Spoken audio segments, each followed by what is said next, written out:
Hey guys. Morning. How you doing? Welcome, Jack. How are you? Good to see you. I'm good, as always. First real renovation. We've never done a redo of the golf course. You got nice placement in here, nice there, you got nice here, you got nice here, there, back. I mean, you got the whole thing, don't you? That's beautiful. That's good. A couple of fairways are probably a little wider than we need. And there's a couple of trees that we'll probably want to add, or a few little odd things like that. But those are just minor things that can be added in a day. Boy, this makes a difference, doesn't it? It's good. As my mind envisioned it, and as I drew it, and as I did it, it is what we wanted. I mean, here we are, May 1st. We're 30 days away from the Memorial Tournament, and this golf course could be played right now. I mean, it's pretty good.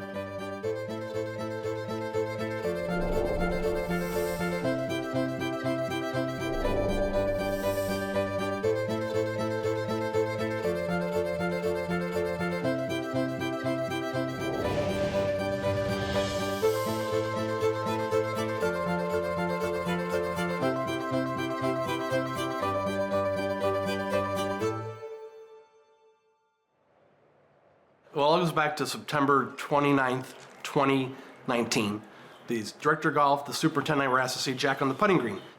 And he said, I want to do this one more time. And after they picked me up off the ground, I said, what? He said, we're going to do the golf course one more time. He put his hand on my shoulder and said, you know, we've done what we can with this place, but there's some infrastructure needs, and we want to get rid of the POA, and you want it to be perfect, and I want it to be perfect, and let's make it perfect. Well, I think that's been his attitude from day one. It's been tinkered with for, 40 years, but he just said, he wanted one last kind of really dig at it. I don't know anybody watching television at the Memorial Tournament last year. They showed the 6th green, which was already being dug up before the tournament was over. So we spent 5 hours that day riding around talking about what he would like to do with the golf course. And here we are, 2021, the project's complete. And if you couldn't think you could touch up the Mona Lisa, he did. Jon Rahm, new #1 in the world.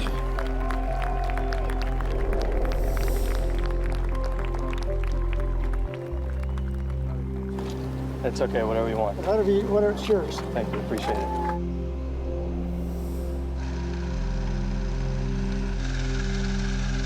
Well, that looks good. All right. Sort of looked at it like I might just have one last bite at the apple. So I went into Muirfield probably midsummer 2 years ago. I started thinking about how can I get rid of this blasted poanya. If I'm going to get it out of the greens, then I need to get it out of the fairways to track it in. So we need to redo the fairways. We may as well redo the bunkers. The irrigation system's about due. And he says, if you have any design changes, he says, let's do them at the same time. I said, okay. And I would take that bunker and pull it out here about to where the edge of the fairway is. And then that one is about at the location it should be. It just needs to go down just a little bit further. I assume we will leave the lake edge alone. Is that correct? Then I'll want to take that back left bunker and probably bring it into the green a little bit. Well, I would think you get basically the same pitch all the way around, right? Yes. Now, that's as far as you go to get that, right? 7 of the 18 greens were moved into a different position.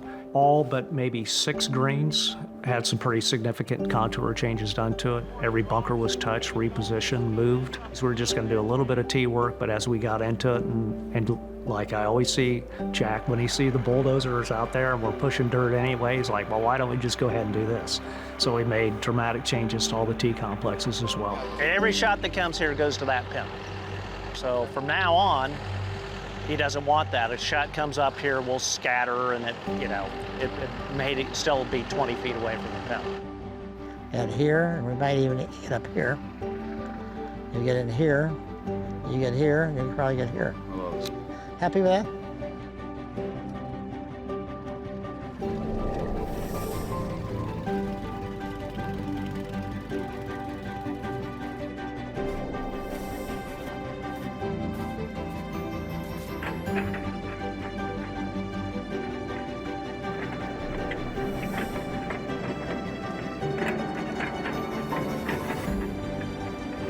Jack said it best when he said he wanted to take one more bite of the apple. He wanted to take one last look at the architecture, flow of the golf course, and make sure that right now, with technology the way it is, how would you design the golf course differently than he did in the 70s? Typically, Jack will give us a lot more freedom, room to interpret his sketches. Muirfield Village, he was just so definitive with what he wanted to do. His sketches were right on. He explained what he wanted to do and why he wanted to do it very, very clearly. There is no master plan. It's from what Jack thinks, what he discovers on the golf course, what he wants to change.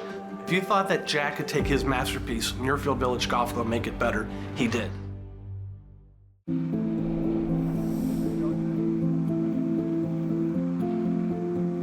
If you think about Dad and all the golf courses he's designed, if you could pick one that tells more about Jack Nicklaus, it would be Muirfield Village. Everything is as modern as you can get it right now. Dad has kept it up to date.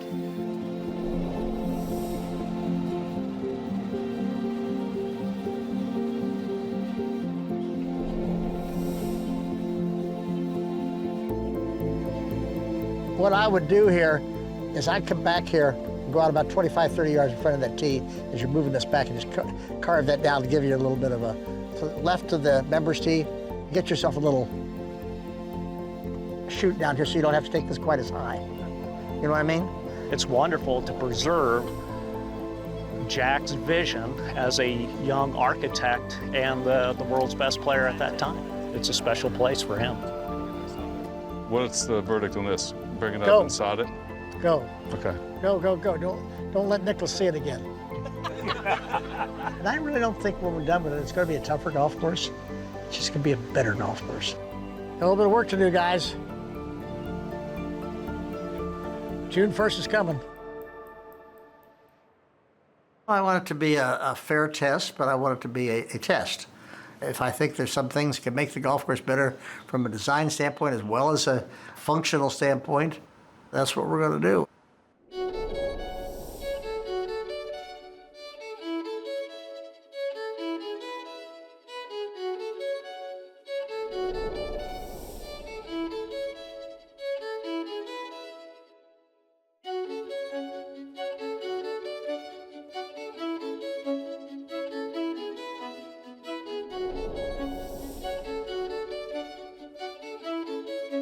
I want to bring the best golf and the best show I can to the fans here in the Central Ohio area.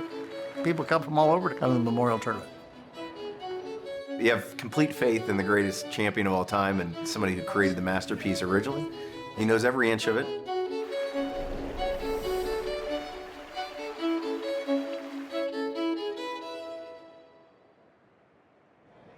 Jack, even from a young age, always wanted to give back.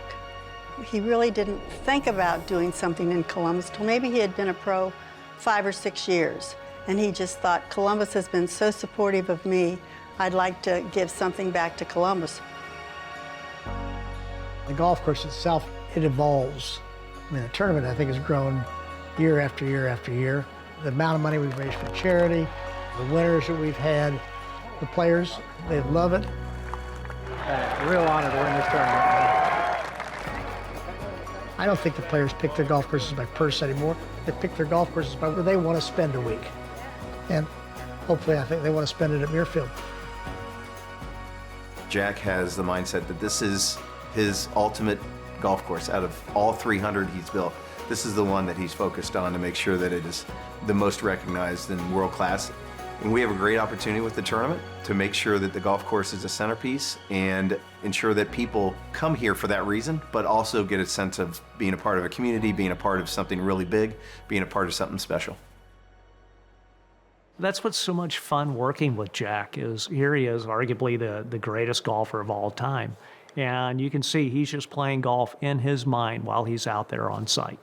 And you can see his mind working and how he would hit the shot and play. And, you know, it's so much fun listening to him. Roll it off, doing a little bit like we had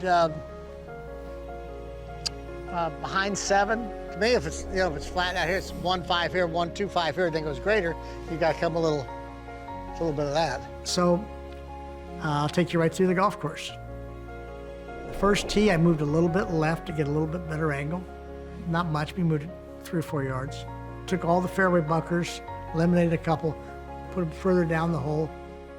So you really should play the hole the way it's designed.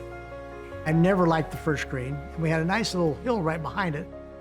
Why I didn't put it there to start with, I don't know. Second hole, I gained about 8-10 yards on the tee shot. I took the left front of the green off just a little bit, cosmetic, so you had a better view into the left bunker. The third hole, the tee shot was up high and it viewed down the fairway, and it looked a lot at the houses on the right. So I moved it down the hill about 20 yards. Now it's looking down the fairway and down the creek right to the green. And the green, I only had pin placements in the front and the back. So what I did was I took the bunker out on the right side of the green. So now the whole green's on water. But I softened the middle of the green, so I got a front pin position, I got all the middle, and then floats down into the back.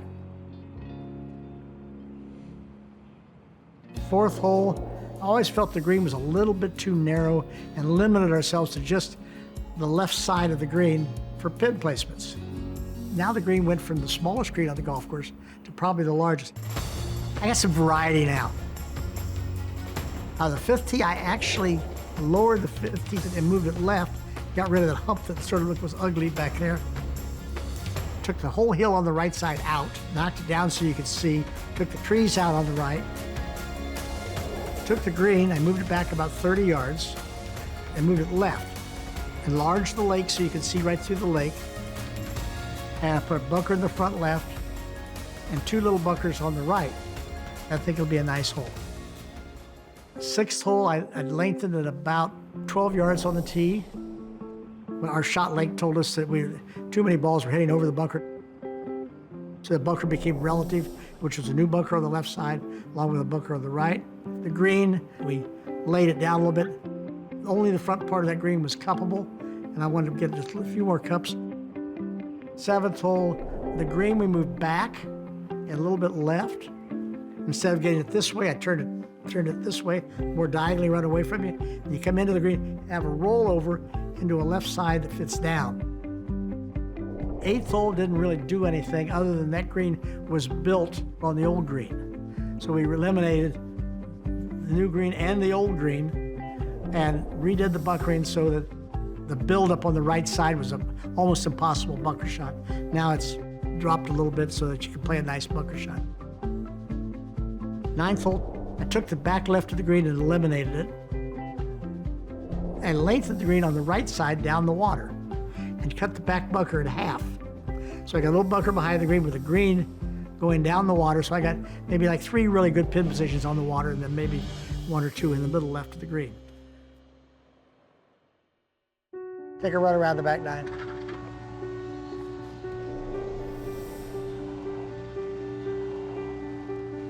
The green right now is sort of a little bit like that. And this bunker here sort of wraps around that point. This might look better if the green was like that a little bit, and the bunker was sort of there like that. I think this really blends nice over here. I think this is good, except I think it's too fast from here to there. Broadening this slightly, maybe knocking this off just a touch right here, maybe not adding anything there, and adding a little bit down here. I think we finally got it. Close. I mean, I may have you start over tomorrow, but that's...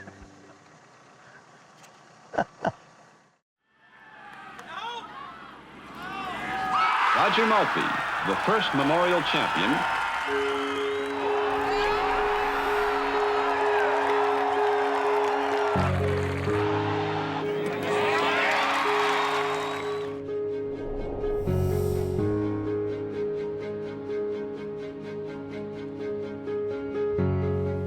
Muirfield Village is a course that I've always enjoyed. That course is an extension of Jack's personality. He was very methodical, and if you think your way around and play smart, you can do well there. The condition of the course is out of this world. It's what Jack Nicklaus is all about quality. Everything is just absolutely world class. The walk up the 18th hole with the luxury of looking for Jack on the back of the 18th green was just the most fantastic feeling. It's something that will forever be in my heart as something incredibly special. It was a tremendous honor, and I'll never forget that moment. Memorial was always one of the top tournaments that every player wants to win. Greg Norman's second Memorial victory of the 90s. I wanted to follow in his footsteps to some degree, so to win his tournament, that was even more special.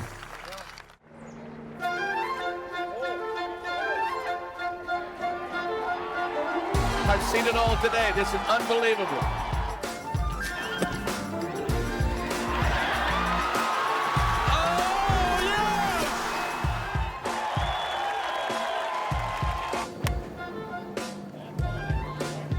And you couldn't play it any better.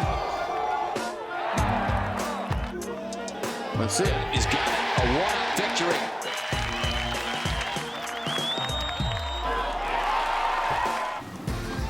Trying to make this his 70th tour victory. Yes, sir.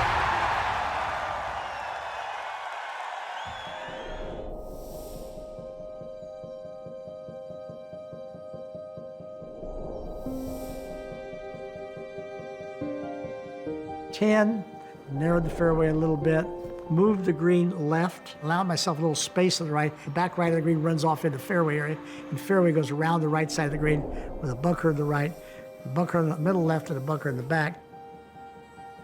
The 11th hole, I moved the green a little bit left. Four of the guys hit down there, and they had those trees on the right that are along the creek bed that sort of hung out, and they had to slice it into the green.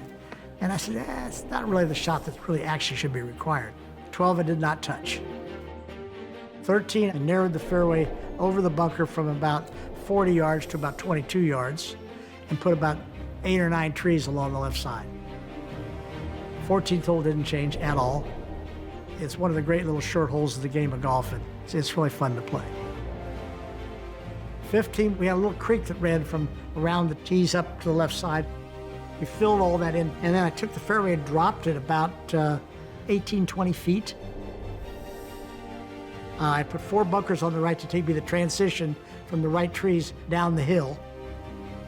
The green I dropped a little bit, moved a little bit to the right. I put 2 bunkers on the right. Still be a lot of eagles, and then there'll be some 6s and 7s. The 16th hole, we did it and put it right back where it was. And I'm sitting there, I said, this just doesn't fit right. Guys, this green's not holding the ball. And they said, well, the green pitches away from me. I said, what? So I took 8 inches out of the center of the green and added 8 inches to the back of the green. The players will love that hole now. 17 had that real wide fairway. It swung around and came back in. Took the first little bunker to carry it over, took half of that off and brought the fairway in there. But the bunker that was over left, I brought it in about 20 yards. And then I took the bunker that was on the end of the fairway, moved it in about 4 or 5 yards. So we got 16, 17 yards to drive between the 2 bunkers now. It's all right, if they want to do it, that's fine. But they get into those bunkers, they got a little bit of work. Cosmetically, you're looking at it, you won't see much different, but it'll play a lot different. And then the 18th hole, I didn't do anything except that we only had 1 pin position in the back left of the green. I softened the right back of the green and lengthened it out at less pitch back a little bit, so the ball goes back and didn't come up and just run back. Outside of that, I didn't do anything to the course.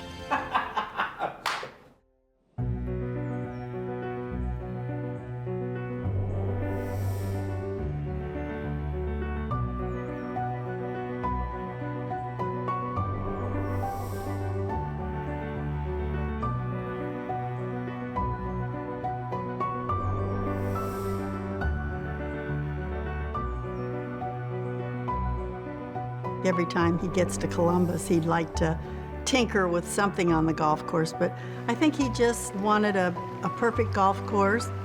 If Jack goes into something, he goes into it 105%. So he dove into that, and it's been the love of his life ever since. Muirfield Village Golf was set up from day one for centuries to come. But now with the golf course where it is today, with all the new technology that the golf course now has, we are set up for a lifetime. To see him go through every hole with such detail and such love for this golf course, when you're in it, I think you lose sight of the magnitude of what was just accomplished. I don't think anybody's ready for how great it's going to be received. I've been in a great seat to kind of sit back and watch Dad do his thing. He's so good at what he's doing, and the group that he's assembled here is so talented. The speed of the work is phenomenal. This is Dad's baby, and I don't think you're going to find a golf course that's going to be tougher, but you're going to find a golf course that's going to be better. I think we did exactly what Jack wanted. So we'll see after the tournament and the shot link data and what the players say, and I'm sure we'll be tinkering with something. He says this is his last bite of the apple, but I don't think you believe that. No, not at all. He loves it too much. It's his baby. I'm about as happy as a guy could be to start a golf course July 20th and have it ready the next year and do what we did. Are you kidding?